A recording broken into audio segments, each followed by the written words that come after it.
Sebuah gundukan tanah tersembunyi di antara pepohonan dan kolam ikan. Siapa sangka, gundukan ini diyakini bisa mencelakai orang. Tentu saja dengan menggunakan bantuan makhluk gaib.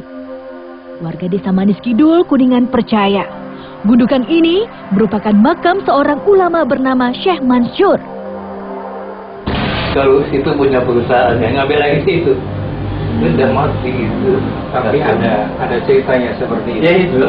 Ya itu umpamanya situ punya perusahaan dia benci gitu ya. Ambilin itu kita niat anu gitu ya. Ya memang ada ininya, ada sajen-sajennya gitu. Apa benar kejadian Pak, maksudnya orang yang dulu atau mengguna-guna orang lain itu kejadian Pak? Banyak benar.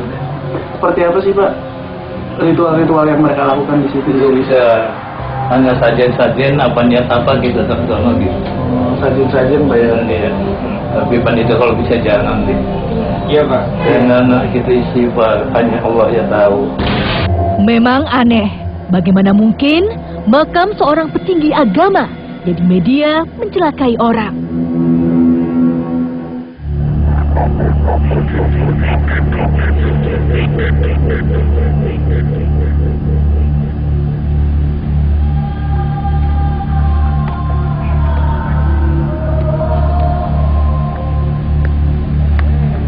Pemirsa, di daerah Kuningan terdapat sebuah situ yang dikenal dengan nama Situ Manis. Dan di samping situ ini diduga ada sebuah makam tua yang mana banyak orang yang datang ke sini untuk berziarah. Namun ada pula yang menyalahgunakannya untuk melakukan ritual guna-guna. Lalu bagaimana kebenarannya? Assalamualaikum Kang Ujang. Waalaikumsalam warahmatullahi wabarakatuh. Ya Kang Ujang, menurut Kang Ujang fenomena seperti ini bagaimana Kang? Ya, itu disayangkan sekali ketika ada seseorang yang menganggap bahwasanya makam itu bisa untuk mencelakakan. Insya Allah pada malam hari ini saya akan mengungkap kebenaran siapa sosok jin yang mengaku bisa untuk mengguna-guna seorang, apalagi mereka membawa makam seorang muslim. Tak ingin membuang waktu, kami melakukan mediumisasi.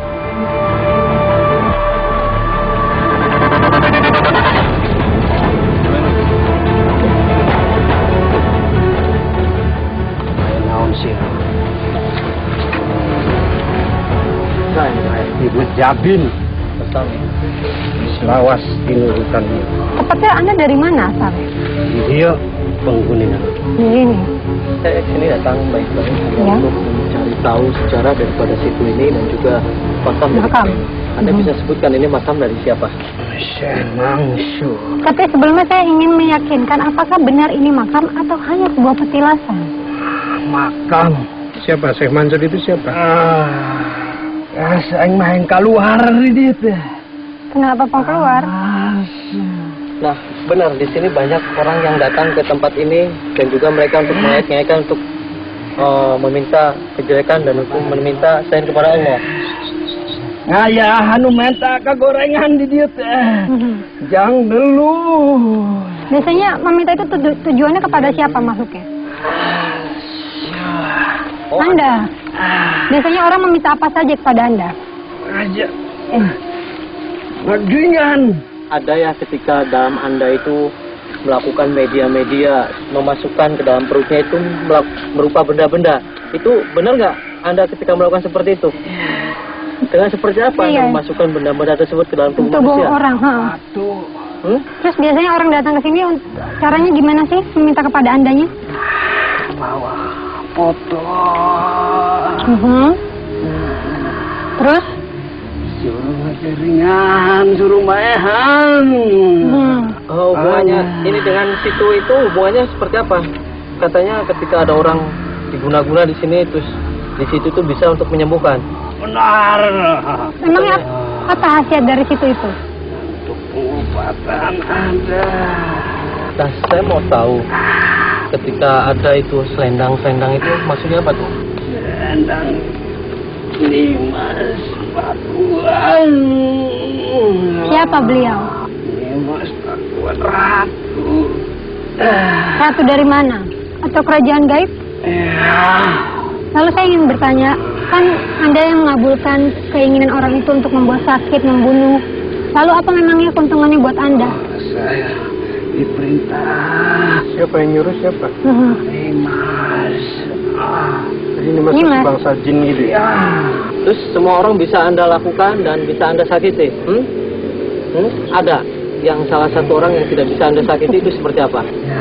Orang itu laksana sholat. Adi, saya takut. Kenapa takutnya? Dia mengaji.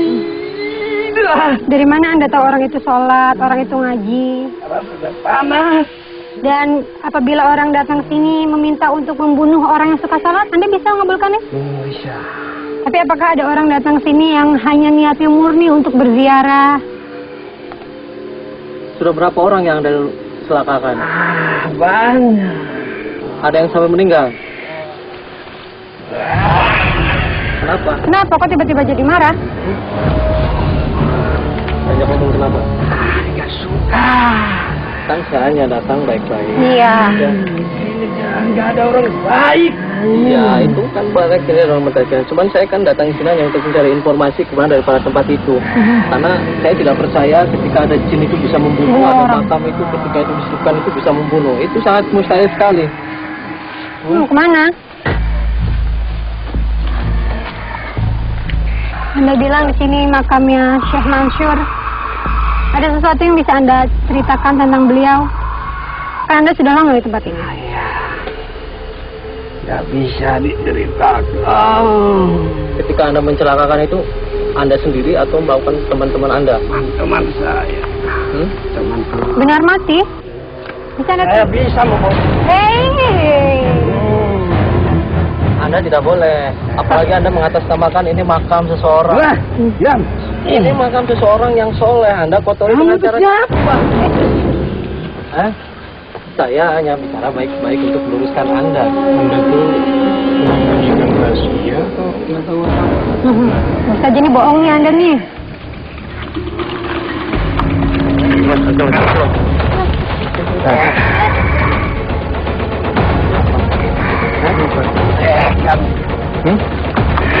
Kenapa? Jangan kenapa? Kan saya tanya. Kita bicara baik-baik.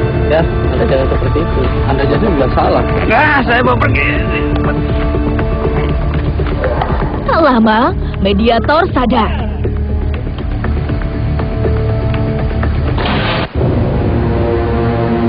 Namun, kami melanjutkan mediumisasi.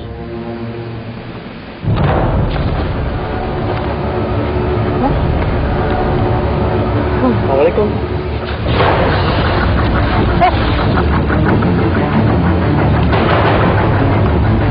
Tiba-tiba, Hei, mau kemana? tetap di dua dunia. Siapa?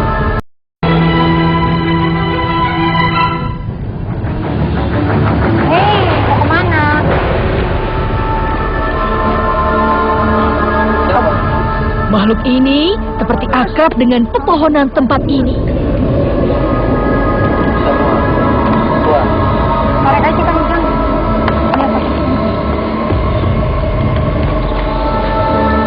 Oh, ini. Siapa Anda? Bisa Anda ceritakan tempat ini?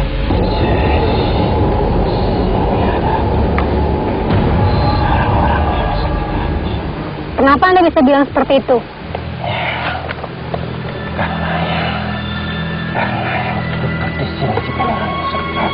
Sakit hatinya itu karena kenapa? Ini adalah Tuhan saya. Tuan Anda. Nyai Pakuan. Banyak yang bilang ini makam Syekh Mansur. Jangan tertipu.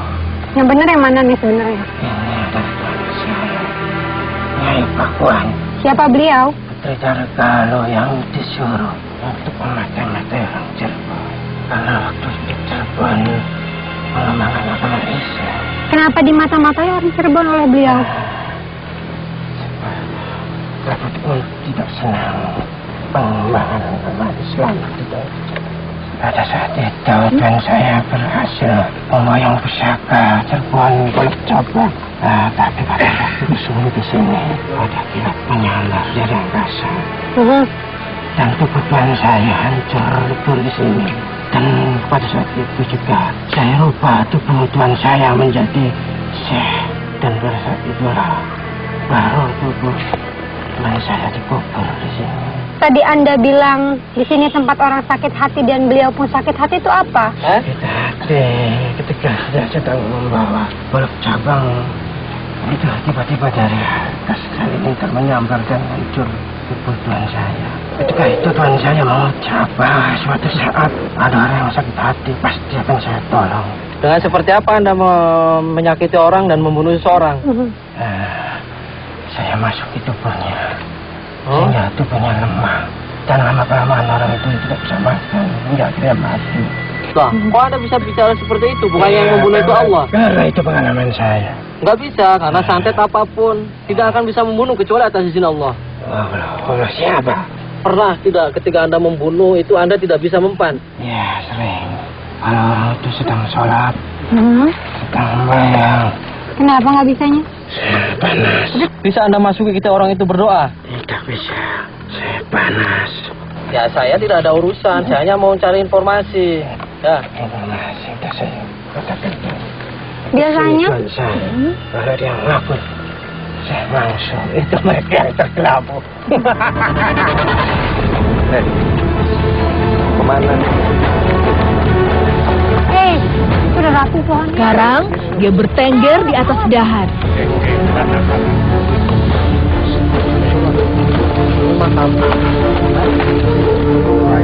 Apa maunya dia? Itu raya. Yuk, maju. Jangan di situ dong, kasihan tubuh itu. Tapi Anda turun dulu dari situ. Kami datang baik-baik. Ya.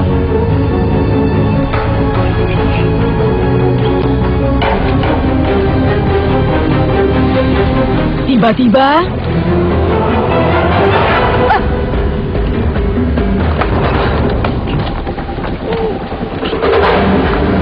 Apa? Anda terus ceritakan. Kami kan datang baik-baik. Loh, sini. Hah? Iya, kami akan pergi setelah kita dapat informasi cukup. Itu nggak gini cara Anda.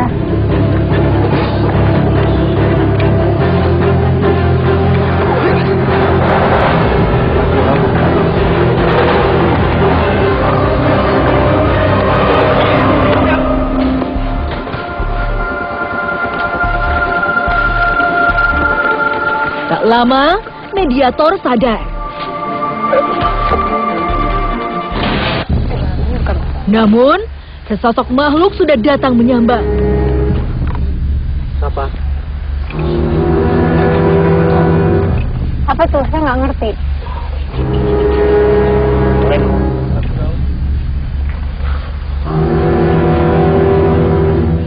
Lagi-lagi, kami tak paham bahasa makhluk ini.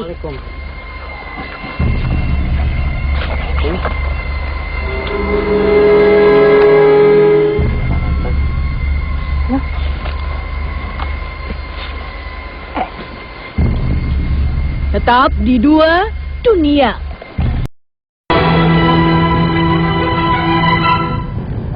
Assalamualaikum.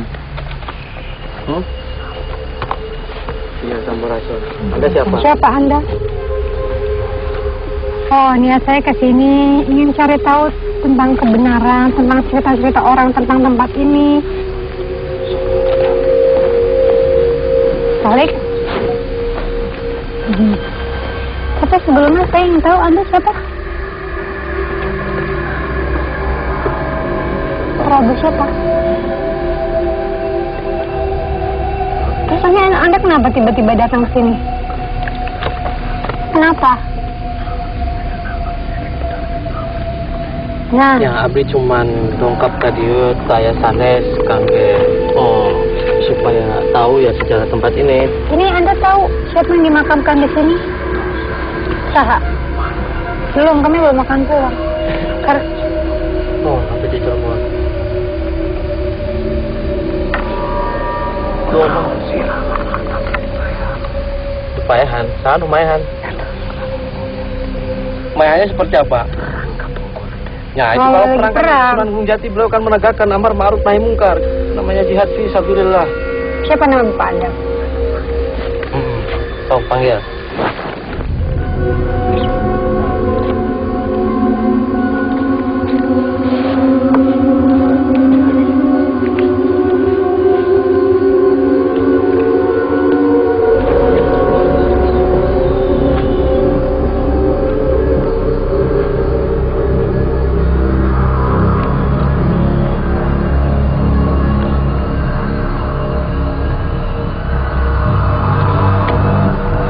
Sepertinya sudah ada makhluk lain di tubuh ini. Ini Anda yang bapaknya dari putri di Raja Galuh itu? Prabu. Prabu siapa yang Anda kawal? Terus. Belum. Lagi payahan di dia. Nggak mau. Jangan sebalik, atuh. Kan kami mau datang ke sini untuk cari informasi dulu. Biasa ngomong Sunda tuh. Anda siapa? Sa, namanya Anda Sa? Sabu. Anak Allah ya. Oh, Iya. terkenal Allahnya? Terkenal. Saya Allah kumaha. Hmm? Itu saya erek naroskeun ya. Sebelumnya saya mau tahu ini makam siapa sih? Ini apakah Prabu? Makam itu gerbang. Gerbang apa? Gerbang alam. Oh gitu. Nah, katanya ini Syekh Mansur itu. Iya, siapa yang bilang Syekh Mansur? Kalau yang bilang tadi Nyimas Pakuan itu siapa? Prabu Saha. Hah?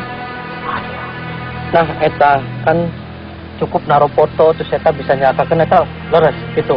Bener. Ya bener boy. Terus gimana caranya? Namun jelema teh aya lemahna. Namanya? Aya pohonna. Terus? Terus ya tahun sabaraha tahun ya situ ya dibangun teh tuh di tahun sabaraha eta? Tahun sabaraha? Rencana aya eta sumur duit. Iya, Kenapa dinamakan Situ Situ Manuk? Manuk.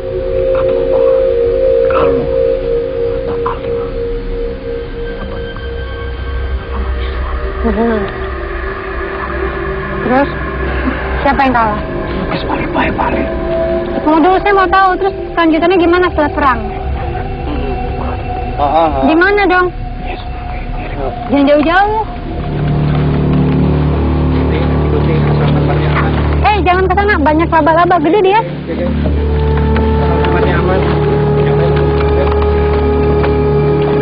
Aduh. Wow. Duh.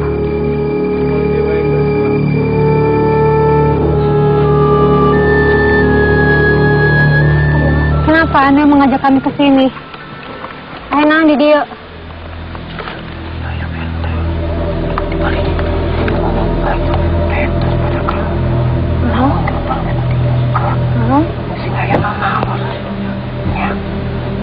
Ya. Tapi tadi Anda bilang biasa ngobrol di dia jeung sewa. Ya cari banget. Babatna ketemu teh perang. Terus antara siapa sama siapa? Cakra itu dibayar. Raden Cakra itu siapa? Prabu Galuh. Prabu Galuh. Putrina. Nyimas Pakuan itu. Terus?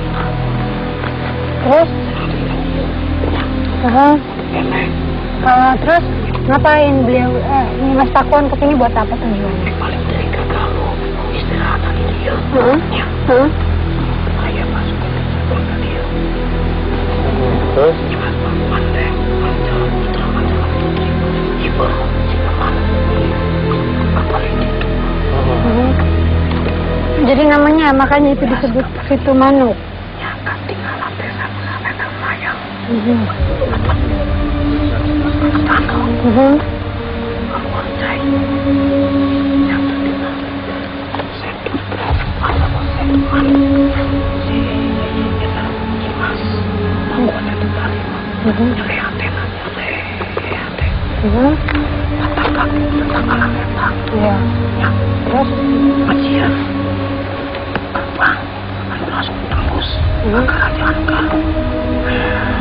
Jadi itu bukan makam sebenarnya ya?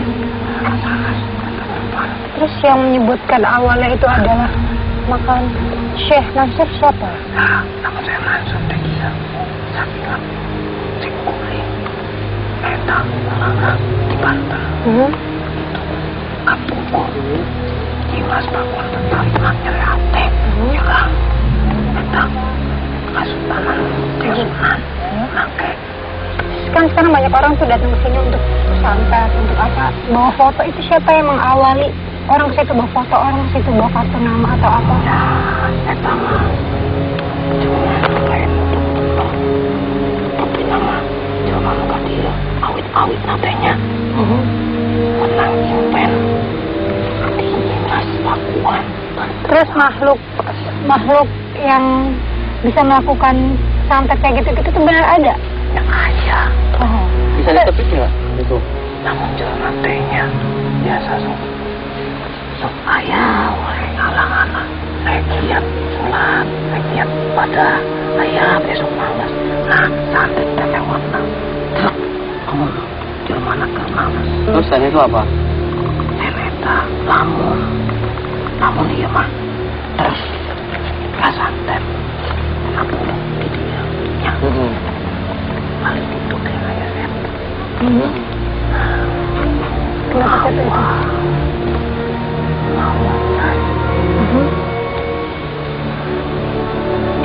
Ya. Nah, cara menangkal awalnya itu seperti apa? Sama saya cuma eta baik badannya. Kenapa orang melakukan santet itu harus ditaruh di bawah batu fotonya? Eta teh simbol Simbol apa? bawana batu teh kita andap pantu. Oh, yang pintu kerajaan itu. Mereka tinggali, namun dibuka batu tinggali ayat. Oh, ayat iya, ayat jalan musasat. Terus dikabulkan.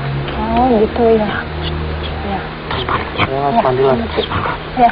Kang Ujang, apa kesimpulan yang bisa kita dapatkan? Ya, menarik sekali pada malam hari ini ketika tadi kita liputan ada sebuah makam, dan makam itu dijadikan sebuah alat untuk menyekutukan Allah, artinya untuk meminta kejelekan. Itu perlu digarisbawahi bahwasanya makam itu tidak bisa untuk mengabulkan hal-hal yang seperti itu. Apalagi ketika kita foto ditaruh di batunya, itu kan sudah di luar daripada logika kita sebagai orang Islam.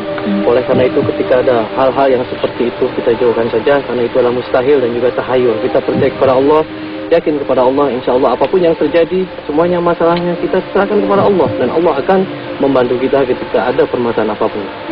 Kang, ini kan ya, wallahu alam, saya juga kurang mengerti santet itu atau sihir, mungkin memang ada. Itu cara menangkalnya bagaimana sih, Kang? Zaman dulu Rasulullah SAW juga pernah mengalami sihir. Rasulullah tetap berpegangan terhadap Al-Quran. Karena apa? Allah menurunkan Al-Quran itu untuk obat, untuk segala penawar, untuk segala macam apapun. Ketika kita kena santet, kita kena flu, kita kembalikan kepada Al-Quran. Karena apa? Al-Quran itulah pusat segala-galanya. Insya Allah, apapun ketika santet, flu, semuanya akan terhindari. Terima kasih banyak Kang Ujang atas penjelasannya. Ya, sama-sama. Assalamualaikum warahmatullahi wabarakatuh. Waalaikumsalam warahmatullahi wabarakatuh.